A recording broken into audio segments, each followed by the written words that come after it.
All right, I think we're good to start now. Hi, everyone.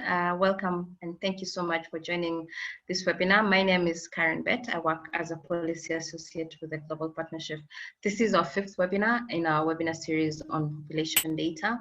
And for this webinar, we'll be discussing leaving no one off the map, so a guide for using new methods for population estimates. I'd like to pass over to Jess, who will moderate the session for today, and maybe just a little bit of housekeeping. For your information, we're recording this webinar, so the video will be available on YouTube right after this webinar. If you have questions, we have a Q&A tab at the bottom of your screen. If a question comes up and you'd want to ask something in between through the webinar, please type it into the Q&A and Jess will moderate that. As much as possible, we'll try to answer all the questions. The ones we'll not be able to answer, we'll feedback after the webinar. And just lastly, there'll be a poll we'll launch towards the end of the webinar. So a screen will pop up on your machine, and it will just be a feedback form. Without much ado, I'd like to pass the mic over to Jess to run the show. Over to you, Jess. Thanks. Sorry, I have a few minutes to unmute there. Hi, everyone. My name's Jess Espey. I'm the director of SDSN Trends, which is the Data Research Institute of the UN Sustainable Development Solutions Network. For those of you who don't know, SDSN, we're a global network of experts and university partners around the world working on sustainable development. Now with over 1,000 university members worldwide, and we're trying to sort of curate the best thinking from the academic communities and broader epistemic communities on different issues to support policymakers as they attempt to implement and achieve the Sustainable Development Goals. So to that end, SDSN for a long while has been doing research on kind of new alternative methods for monitoring sustainable development. And one of the areas that has been receiving increased attention, and quite rightly so, as it really is the sort of bedrock of so much of our ability to monitor sustainable development, is population data. And so I'm really delighted that today we're having a discussion with 3 really great leaders and thinkers in this field. Firstly, we're joined by my colleague Hayden Dahmm, who's an analyst with SDSN Trends and has spent a lot of time working on population data for our group, but also working in partnership with a consortium called PopGrid, which I'll talk about in a few minutes. And Hayden is also one of the lead authors of a new report that SDSN and PopGrid will be putting out next month, entitled Leaving No One Off the Map, which is about these new approaches to population data and monitoring. Next, I'm really delighted to have Andy Tatem on the line. Andy, for those who don't know him, because I feel like everyone knows Andy, is a professor of spatial demography and epidemiology at the University of Southampton, and he's also director of WorldPop and Flowminder, 2 research institutes that have done really cutting-edge research, both in generating new gridded population data, gridded population estimates, but also in applying those data sets to new and emerging problems like mapping health conditions and virus transmission, but also looking at access to services and various other really important kind of front of the line sustainable development issues. Also joining us shortly, she's not with us quite yet, but in about 5 minutes, is Karen Chávez, who's advisor to the director of DANE, the Colombian National Statistical Office, and she's also the coordinator of the SDG Indicator Group in Colombia. So is at the coalface of trying to think through how you monitor and achieve the SDGs in one country in particular.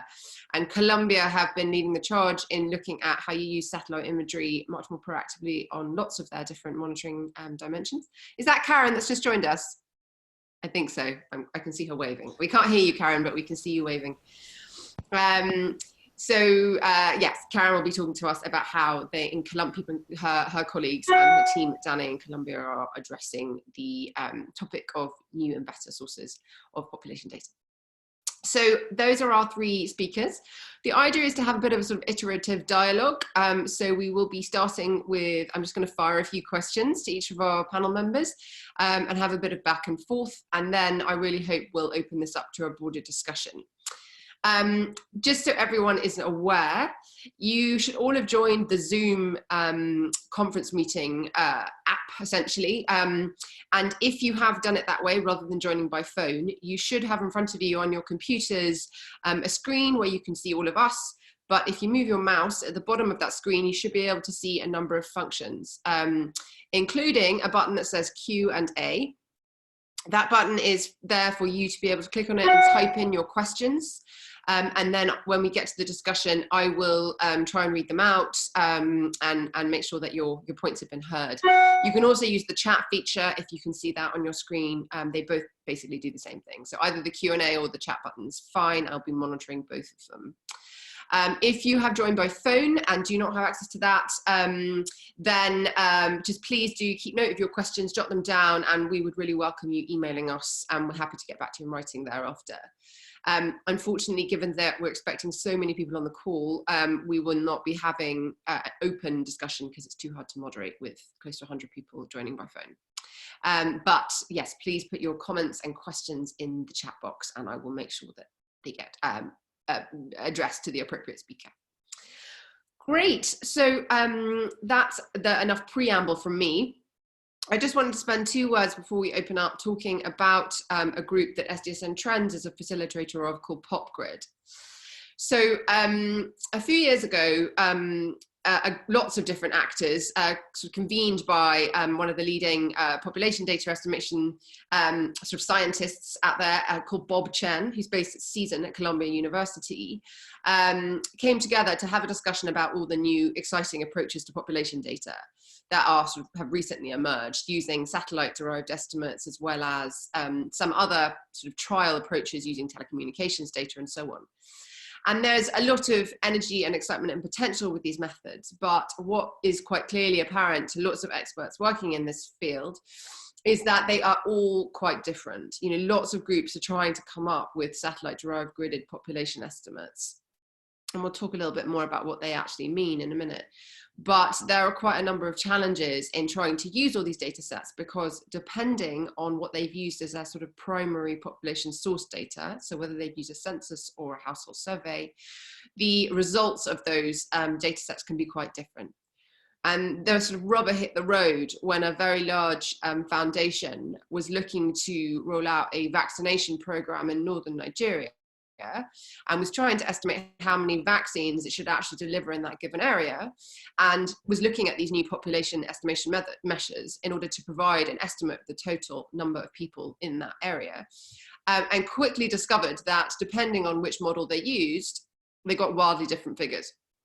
And so this was really one of the catalysts that sort of brought the community together to say, you know, there's a lot of excitement, there's a lot of potential with these new methods, but how do we all coordinate and make sure that the differences in our approaches are well known, so that governments can really choose effectively between all these different options and appreciate what might best suit their needs for any particular policy challenge. So that's how the PopGrid Consortium was born. You can find out more about it at popgrid.org. And there's also a viewer where you can overlay these different population data sets and look at the differences, which is quite a useful tool. And it is under that group that we have taken the lead on writing a new report coming out next month, which does talk about all these different approaches and their respective attributes and merits and values, and how they can be used for different policy problems.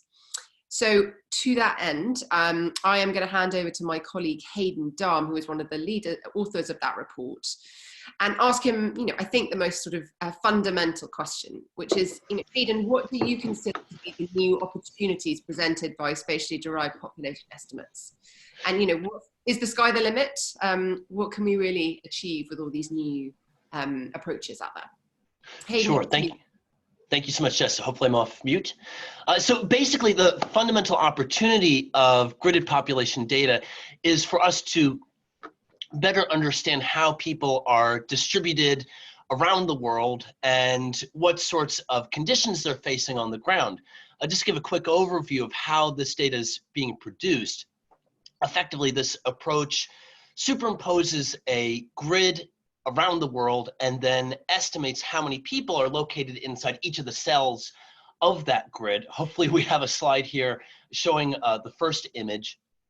This is of the gridded population of the world produced by season, showing Africa and Eurasia. And GPW draws on existing census data and redistributes population data from non-uniform administrative units into the uniform grid cells. There are other approaches that incorporate additional types of data, such as satellite imagery of nighttime lights, the location of roads, rivers, indications of building settlements, other factors that correspond to where we think communities might tend to locate. And this means that we now have a number of different models available. We highlight 6 in our upcoming report that provide well-informed and spatially resolved estimates of population. In addition to this being just a valuable resource in general, it provides us with data that is easily compatible with other types of scientific data, such as temperature data or sea level rise projections, so we can understand how population intersects with a whole variety of issues. Furthermore, in areas where a contemporary census is not available, we can draw on gridded population data to understand how populations might have developed in those particular locations. To be clear, this is not a substitute for census data, but it can be a valuable supplemental tool. If I could go to the next slide, please. Thank you. Now, to explain what some of the opportunities are, I thought I'd just showcase a few examples of applications. Gridded population data is regularly being used in disaster responses. For instance, the World Food Program has developed a platform called Tatem that combines gridded population data with maps of the impact zones from earthquakes and tropical storms to estimate the number of people impacted by those events. And here we see a map of an earthquake that occurred just this past Sunday in Turkey. And Tatem was able to estimate that within a 15-kilometer radius of the epicenter, there's some 19,000 people. And this allows us to immediately mobilize the necessary resources according to the number of people impacted. We can also use gridded population data to understand sustainable development goal indicators that have previously been challenging to track.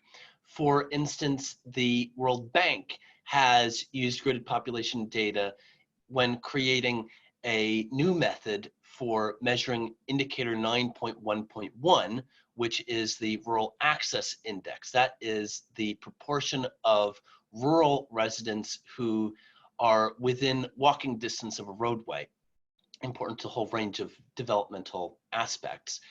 And as a result of drawing on this data type, they have subnational estimates available for some 20 countries or more, estimates that simply were not available or possible before. Likewise, the JRC has used gridded population data in creating a method for measuring land use efficiency, which is indicator 11.3.1, and that gives the ratio of land consumption rate over population growth rate. And there are other ways in which we can use these indicators to document conditions in a more detailed and hopefully more timely fashion as well, and that can inform a whole range of policy decisions. Additionally, we can use this data for projecting how population will interact with a whole range of different future trends. One example is looking at the impact of climate change. Using gridded population data, researchers have projected that by the year 2060, some 400 million people or more could face flood risk compared to less than 200 million people as of the year 2000. There are a whole other number of ways in which we can use this data, a whole bunch of different opportunities, such as planning health surveys, designing transportation to other types of infrastructure, allocating resources, the list goes on. Could we go to the next slide, please? But with all these opportunities, there are some limitations that users do need to keep in mind. As this graphic here shows, comparing 4 different data sets and their estimations for South Africa, because these models are employing different assumptions using different underlying data sources, there will naturally be some differences in the estimations. Now, in most countries, it might be that these differences are not really significant, but for other locations, they're definitely noteworthy. And we certainly need to be transparent about the fact that there is uncertainty and that the selection of models, population models, will be highly important. It's been shown that models of malaria exposure and sea level rise are sensitive to the selection of population data. And so this underscores the need for users to understand the particular characteristics of these data sets, how they were constructed, what sorts of data and assumptions they're employing, and what sorts of different features in terms of the resolution, the type of demographics available are a part of the final data product. In our upcoming report, we highlight a number of different guiding factors and principles that users might consider when trying to navigate the various options. For example, are you interested in daytime or residential population? Are you more interested in rural or urban areas? Do you want to be able to compare between different points in time or different points in space, between countries, I mean? And depending on how you answer these questions, it may guide you to the use of certain data sets over others due to their natural advantages for your own use case. Moreover, though, this points to the need for additional validation research. The research community has already begun this process of trying to document how these data sets compare with actual population on the ground. But there's a definite need for a more global and systematic comparison so that we can understand and explain the nuances of these data products, and that's something that can inform future uses. If we know the strengths and limitations of these data sets more clearly, then we can know in what cases they should be used, and we can share this information with the user community. If we're able to face these limitations and navigate them, then hopefully the potential opportunities of this data will be considerable. Thank you so much. Thank you so much, Hayden. That was a really comprehensive overview and very helpful grounding for this discussion. So I wanted to turn now to Andy. Andy, as I mentioned before, is director of WorldPop, who are the sort of curators of one of these such data sets that we've been talking about. So Andy, could you maybe provide us with some examples of using the data sets developed by WorldPop in practice, and how you're using it particularly to respond to sustainable development challenges, you know, as articulated in the SDGs? Sure. So I have just some, I think I'll first give a quick overview of the challenges that we're trying to fix with many of these data sets. So if I just give an overview here of what we're really facing, and Hayden's given some background to this.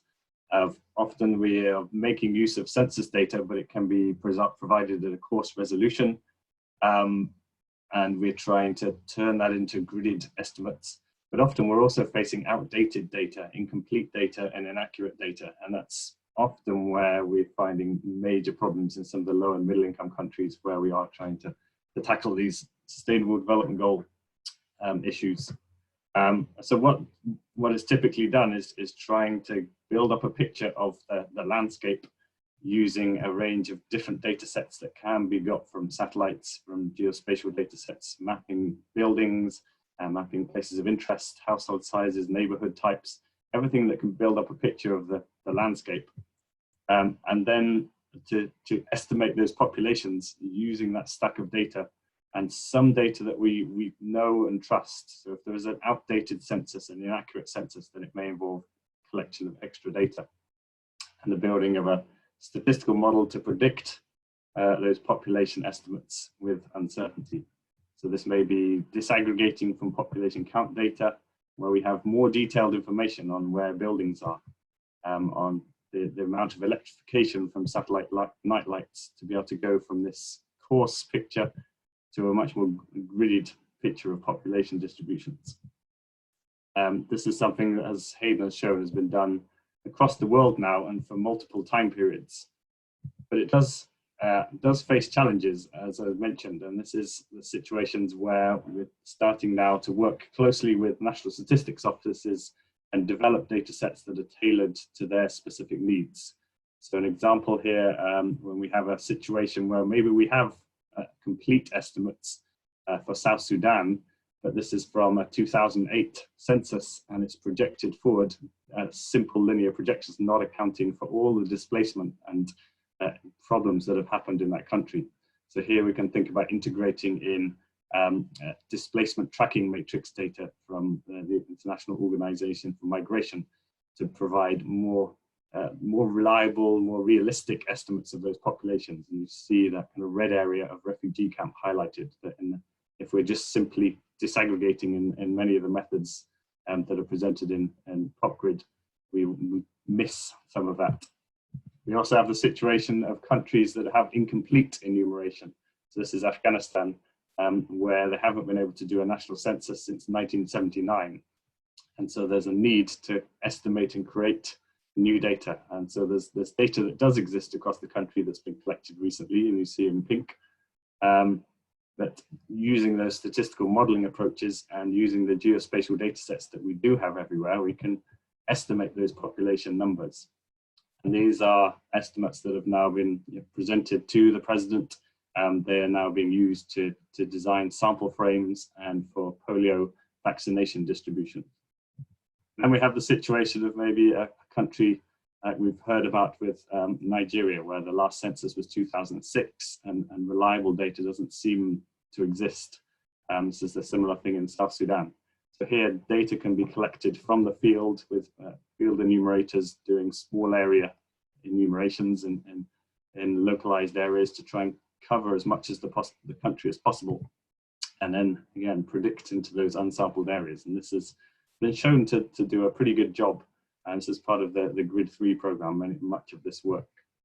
And it's not just those kind of approaches can be used for the population counts, the age structures, vaccination coverage, female literacy rate here, and proportion of the population poverty rates.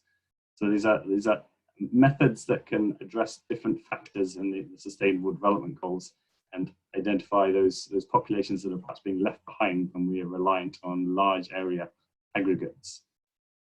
These are all made available openly, and as Jess said at the start, these have been used as an example here for designing microplans for polio vaccination distributions.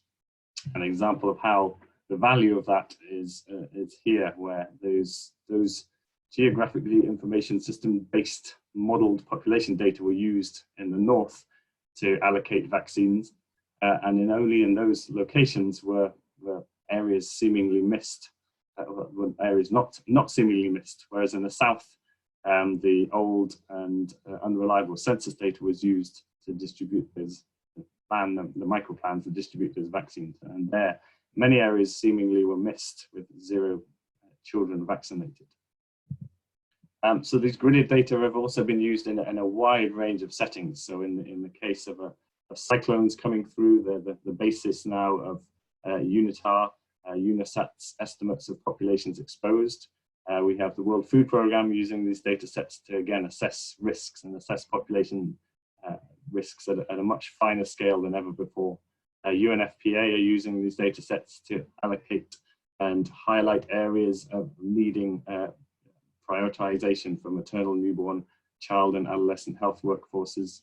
And in the World Malaria Report, there's gridded data sets are used for many African countries for the denominator. So we see a bigger and bigger uptake of these kind of data sets that are enabling us to look at finer scales, complement existing census data, and give us a much more timely picture of population distributions. And I will finish there and hand back to you, Jess. Thanks, Andy, and thanks for also putting your email at the end, because as mentioned, for those who are joining us late, you are welcome to put your comments and questions in the Q&A box at the bottom of your Zoom screen. But if for any reason you're joining by phone or you don't have that function, you can also, of course, contact us via email. That was really helpful. Thank you, Andy. And I think that helps to really bring alive, you know, the utility of this kind of information for very practical interventions, you know, be it monitoring health service access or about delivering vaccinations or building new infrastructure or so on. There are so many ways that we need accurate population data. So it really is fundamental. So Karen, I wanted to next come to you. Sorry, you missed the introduction before, but we did introduce you and say that, of course, Karen is joining us from DANE in Colombia. It's a pleasure to have you and your colleagues participate. Karen, I'd love to just ask you what your sort of, you know, your sense is about all of this. What does your government make of all these innovations? Is it all one big exciting new opportunity, or do you think it potentially detracts investment away from the census? Okay, thank you. I'm also here with my colleagues from DANE that are interested in the webinar from the Technical Directorate of Housing and Population Census. So they just joined me. Just a quick introduction to the people who is right now with me. Yeah, what are we doing with all these new methods and sources of information? We are using them and we are testing them. The reason is because there is an increased demand for data. SDGs come with more than 230 indicators, and with disaggregations are more than 700 indicators. This is only taking into account the global framework of indicators, but if you also take into account the regional framework and the national framework, you have a lot of additional production to do. So it is needed for the national statistics systems to look for another opportunities to get data. So we have already used the geospatial information in calculation of 3 SDGs. Hayden mentioned previously. We have already calculated the 9.1.1, also the indicator 11.3.1, and the last one, the 11.7.1. But we are not using only. Yes. Do you want to tell us what those are for those people on the line who don't have such an encyclopedic knowledge of the indicators?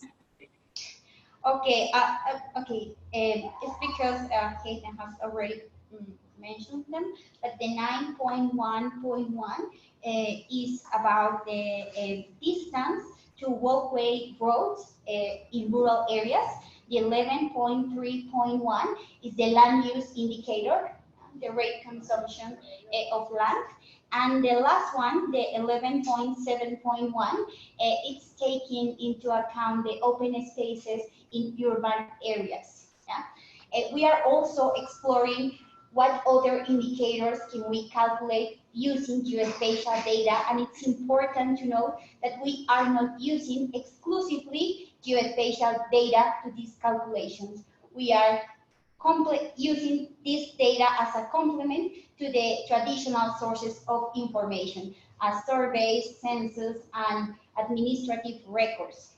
Besides the calculation of SDG indicators, we have already conducted exercises to estimate the omitted people in the recent housing and population census in Colombia. This census took place in 2018, and we were working also with people from Southhampton University to estimate a model and have a calculations of the omission errors in this census. So definitely this for us is a huge opportunity, not only for SDGs, but also to modernize the production of all the statistical system. In line with this and all this increasing demand of data, the government by law has implemented the second version of the National Statistics System. And in the second version of the National Statistics System, it recognized both new sources and methodologies of information, but also new partners that are contributing to the statistical production. The National Statistics Office has not the monopoly of the production of the statistics. And it is widening the scope of this national statistics system, not only to the public sector. It's also incorporating academia, the private sector, and we are not having right now an example for that, but we want to incorporate data from civil society. Yeah? So for us, definitely, this is a huge opportunity. And also, I want to highlight that the new version of the National Statistics System has two approaches in terms of data disaggregation. One focus is on the population groups, which means that we are trying to incorporate in our statistical operations the approach of gender, ethnicity, and several vulnerable groups, but also we are trying to have data at subnational levels. So all this demand of information and new indicators, plus all these disaggregations that we want to have, and also in line with the Agenda 2030 of Leave No One Behind, means that we must look for new things to do, and how can we ensure available data in a timely manner, because we are right now in the last decade of the Agenda 2030, and if we want that indicators provide a way for monitoring and also to be an input to both public policy, the data that we produce must be done in a timely manner. So that's what I have to say. Not just one thing about the budget. More than saying that, just because we are aware of the budget process of the government, I would like to say that it's more from the technical perspective that we are looking for another ways on how to conduct census. We are not expecting to delete census at all. All the official data from population comes from census, but also there is a risk always that you cannot do census every 10 years.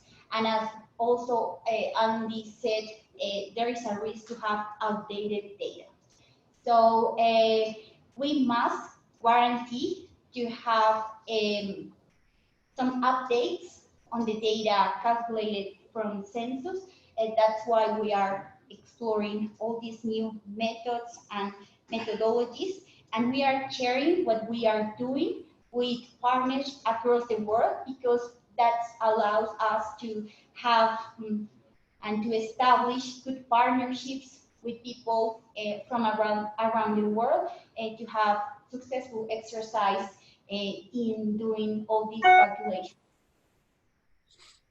Great. Thank you so much, Karen. I think that was a really great overview of all the different ways that in DANE, you're looking at using geospatial data, but also I think you struck on 3 key points going back to the focus of this presentation, which is of course around population data specifically. And as you said at the end, you see these new methods as very complementary to classical methods like the census, because of the fact that they encourage greater timeliness and enable greater disaggregation. But of course, they are ultimately rooted in the census or an equivalent household survey in order to get the essential underlying numbers. So yes, it's very much an and as opposed to an or. And I think the two other sort of key points that we keep coming back to are, of course, timeliness and disaggregation as being sort of the main motivators, I think, for looking at some of these new methods. But before we jump on, I just wanted to ask a question of you, and your colleagues, which is that using these innovations is well and good in a really high capacity country like Colombia and in an NSO such as DANE. But what about in other contexts? What do you think are some of the kind of capacities that are required to harness this data in different national statistical offices around the world? So Karen, to you first, and then I'm going to go back to the others. Okay. There is a combination of different types of resources. First, we have the IT resources. You have to count with all the servers, the computers, in order to make all this processing of the data. But also you need human resources, people with the technical capacity to make it possible. And of course, all these both types of resources involve financial resources. These resources that I'm talking about are internal resources, but also I would like to highlight the external resources.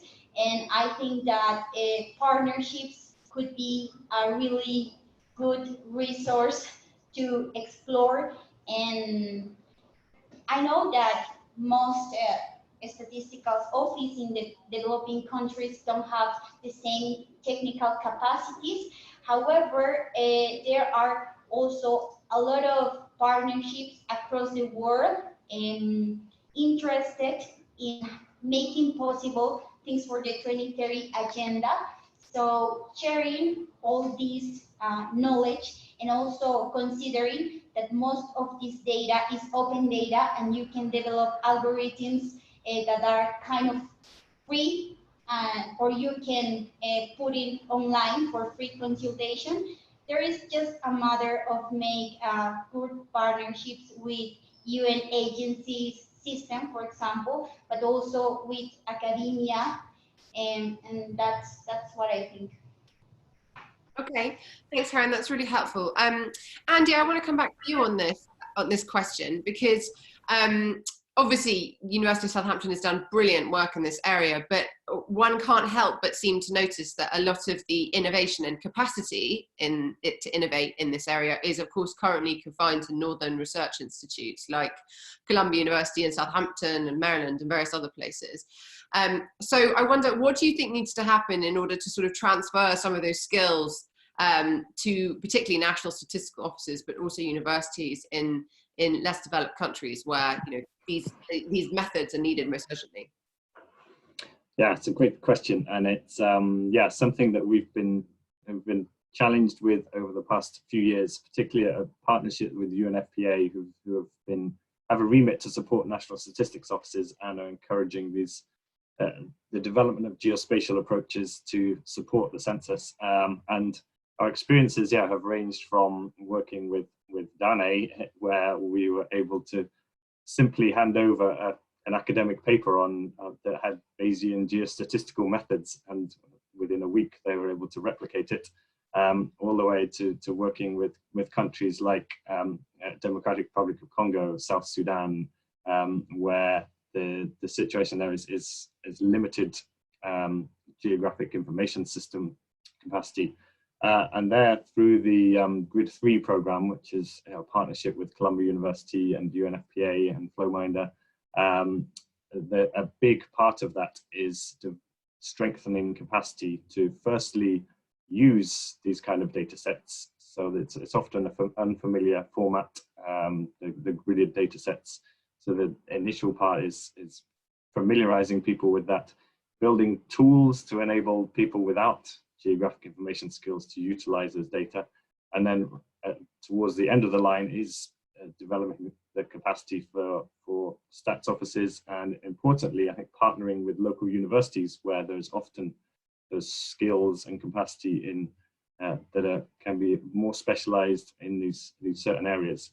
And so transferring those skills, those expertise to those local universities to build a more sustainable route route to having those universities as contact points, as constant training, almost like centers of excellence in a region, to be able to then reach out to train national stats offices and other countries around.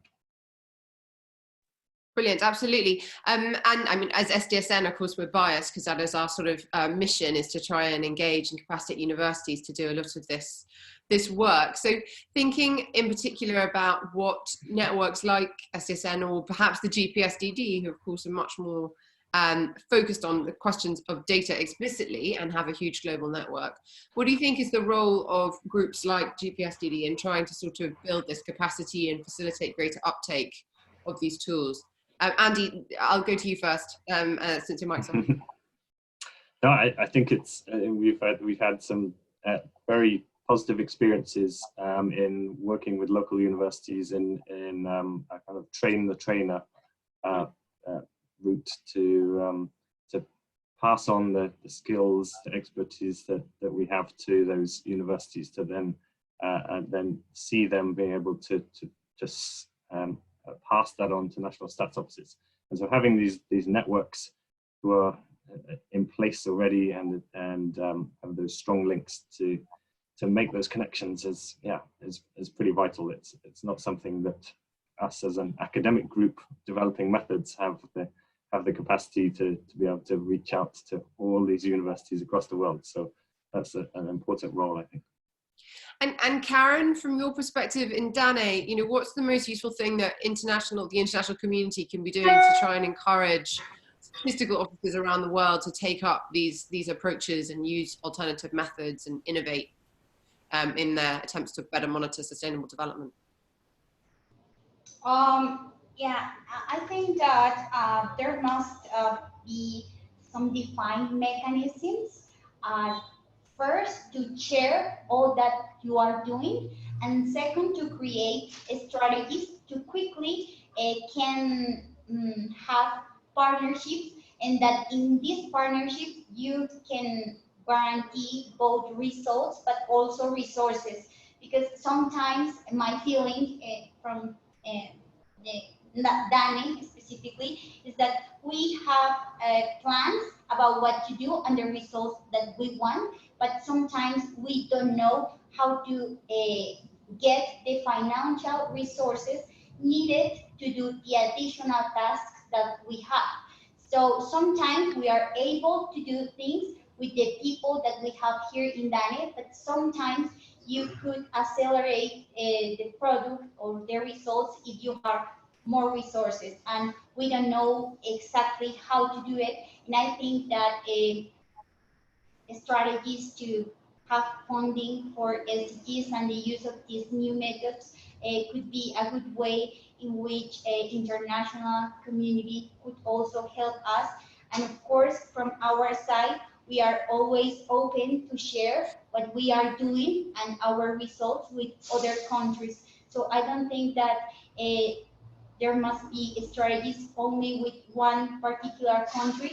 You could also think in a strategy at regional levels, because we, not always, but sometimes it happens in Latin America, for example, we share some characteristics in the national statistics systems and the implementation of the 2030 agenda. So sometimes it's easier when you make a strategy at the regional level, and also in that way guarantee that you are accelerating the data availability for SDG monitoring, not only in one country, but also in more countries. Mm-hmm. Okay, great. And before I go to some of the questions from participants on the line, Hayden, any responses that you wanted to make to the comments and discussion we've just had? Sure, yes, thanks for the chance, Jess.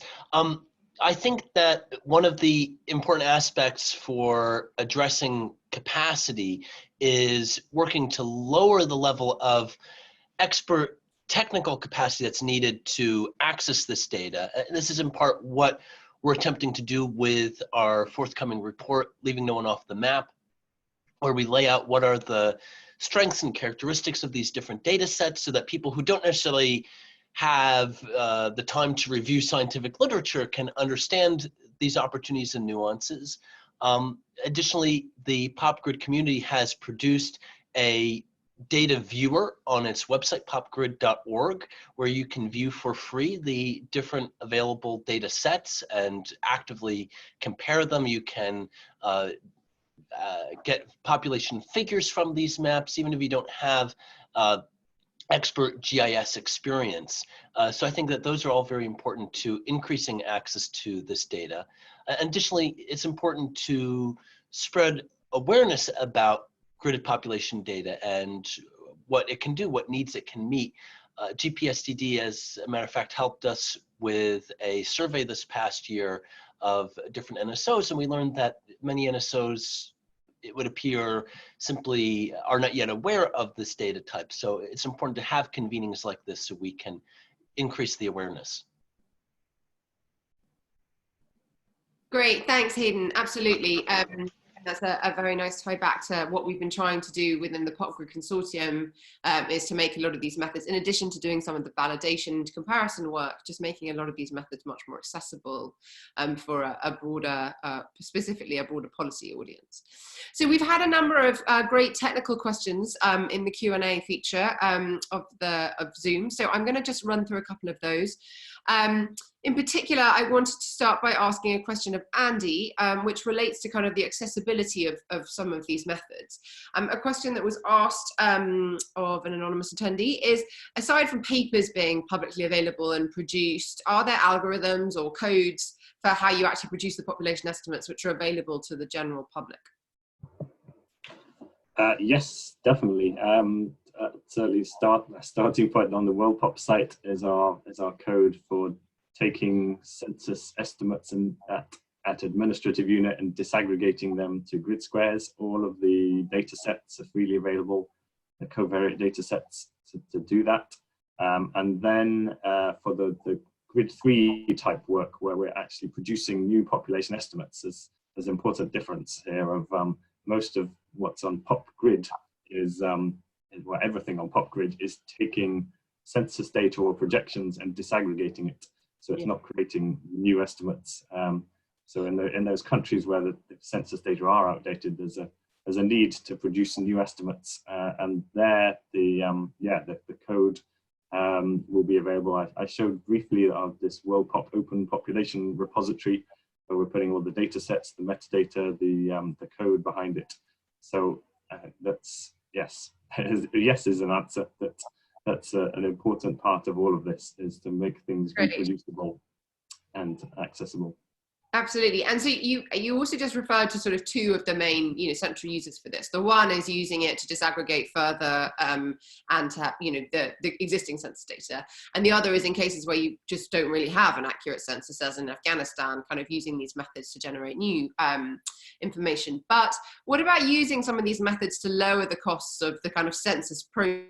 So, the pre-census and the cartography, the cartography that's generally needed to plan the surveys associated with that. Are there sort of benefits that can be accrued from using these to try and minimize the burden, if you will, of the census process? Yeah, I think it's important that these approaches are not seen as a replacement for a census. They are seen as supporting throughout the census process. So that can be in producing new approximate estimates that can then be used to produce new enumeration areas for guiding how the census is then undertaken, and we can guide some of the census cartography. It can be then a way also after the census of providing estimates, projections in between census years, accounting for some of the spatial variations that take place. So yeah, it's these approaches still need data to anchor them to. So it's not a replacement for a census, but also there are certainly situations where a country, and a lot of countries coming up, where a census is planned to be undertaken, but there are certain areas of the country. Colombia is the one we worked with DANE, where there are certain areas that cannot be enumerated for various reasons. And these approaches can then help to fill in those gaps. Absolutely, thanks. And I think that's one of the other things. Karen actually put a question in the chat box earlier when Hayden and you were speaking, Andy, saying, you know, are there innovations in the estimation of some of the SDG methods, like SDG 9.1.1 developed by the World Bank, which is the proportion of the rural population who live within 2 kilometers of a full season road? Karen, did you want to elaborate on that? Yeah. For this indicator, the discussion of the methodology developed by the World Bank and the calculation in DANE was kind of parallel. There is a presentation that I made on November on 2018 at the IAEG SDG meeting, where I explained that we use 3 sources of information. The first source of information was the geospatial information and the use of satellite images in order to calculate the distance, like the linear distance. Also, since Colombia has a pretty specific geography with a lot of geographical features, we developed our own model of elevation. You can also have in the web some models of elevation. However, when we were testing all these models, we simply decide to develop our own. And finally, we also took into account the bodies of water, because it's not the same if you have a lake in the middle, no? So with these 3 inputs, we made a calculation of the SDG 9.1.1. And recently, we just has been trying to do with images, satellite images of more resolution, but that's it. Brilliant. That's really interesting, exciting to hear. And I think this is exactly the kind of practical learning that, you know, groups like the GPSDD can really help in trying to share across other contexts. So you can see what other methods and approaches other countries are using, as well as how they align with the methodology being recommended by the bank. So that was really helpful. Thank you. We've got 2 more technical questions. One, I think I might ask Andy, Karen, Hayden, if any of you feel comfortable answering that. Maybe you can type your answer in. The question is, are you working similarly with de Gerber methods from Eurostat? I'm afraid I'm not familiar with what that is, but if any of you are and you feel comfortable responding, please do. And then there's also a question from Jose Antonio about what kind of base information is needed to model age structure in these models, particularly in the absence of a recent census or survey data. Andy, again, you probably want to send a typed or longer answer on this, but if you did want to jump in, I wanted to give you the opportunity now. Sure, yeah. So there, in different countries, we've used different approaches. So in say, Afghanistan, the National Stats Office was able to go and collect not only small area counts of population, but their age structures. In Nigeria, we were able to make use of National Household Survey data from DHS, from LSMS, which at the cluster level capture a structure of populations. So again, building a geostatistical model from that to get some more detail on the subnational makeup of the population pyramids. So again, it's integrating different data sets and making use of the most recent and most spatially detailed ones. Thank you so much, Andy. That's great. I should just note for those of you who are on Zoom that a little feedback form will have just popped up on your screens asking how you heard about the webinar and your feedback. We'd really appreciate it if you could respond, because it helps GPSDD know how useful these are and whether we should continue on different topics. Before we wrap up, because we are a couple of minutes to the top of the hour, I wanted to give a chance to all 3 of our speakers in turn to just reflect on what you think is the most kind of exciting way in which an opportunity for these new types of population estimation methods to support the achievement of the Sustainable Development Goals. Or if not a whole broad area, if there's just an example or a project that you've worked on that you thought has been really inspirational, we would love to just hear a few words about that. So maybe I'll start with Hayden and then we'll come to Karen and Andy. Hayden?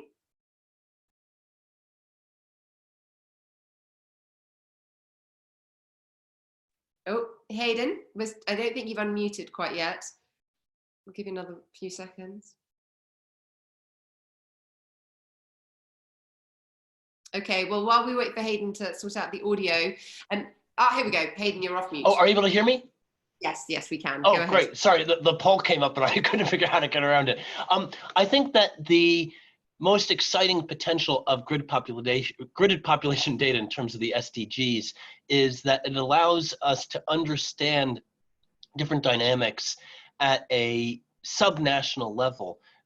Perhaps people are tired of hearing about the Rural Access Index, but going back to that, the World Bank has been able to take a measure that was historically only available at the national level and only available at very distant intervals.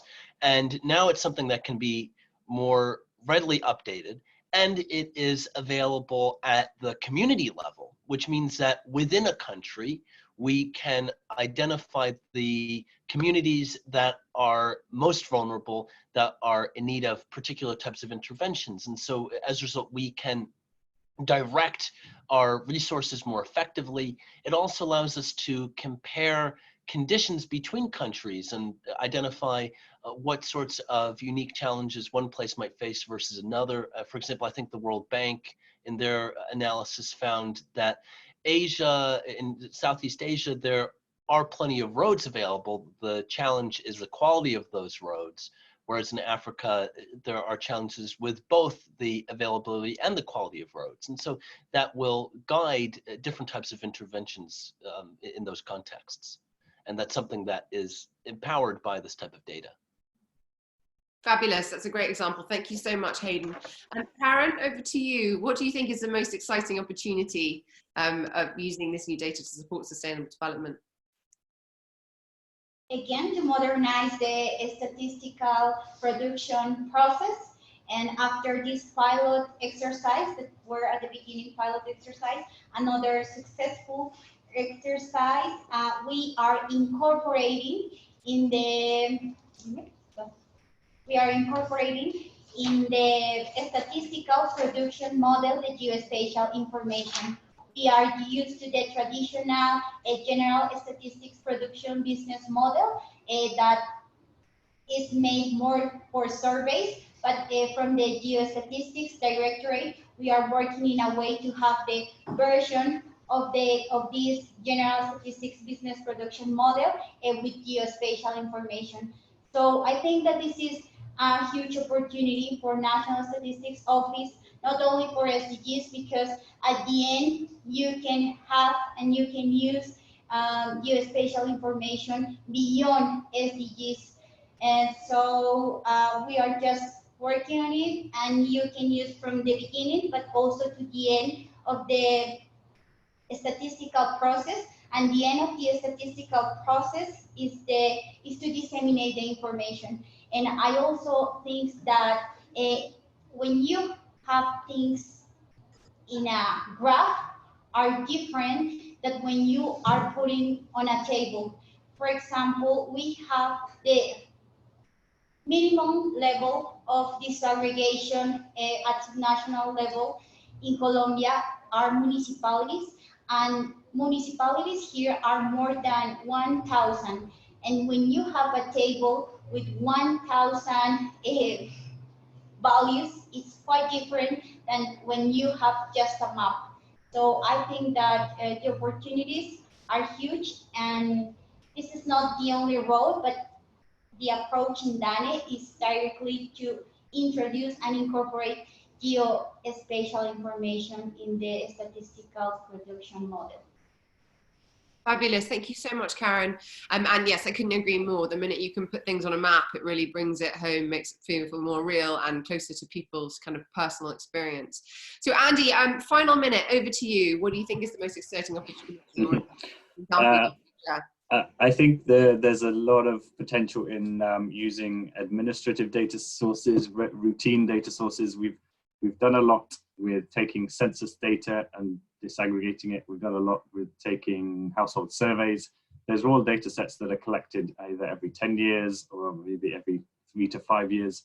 I think the exciting area is where health facility records, for instance, or administrative data collection. So this is an area we're actively discussing with Karen and others for for assessing rates of poverty, with Ghana Health Services for assessing denominators for health facility records. All of those add the potential to update these estimates much more regularly than we can with just census or household surveys.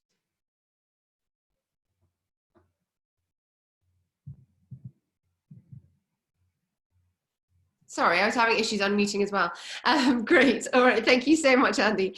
Right. Well, it just remains for me to say thank you so much to our panelists, and thank you all for tuning in. We had close to 60 participants today, which is brilliant.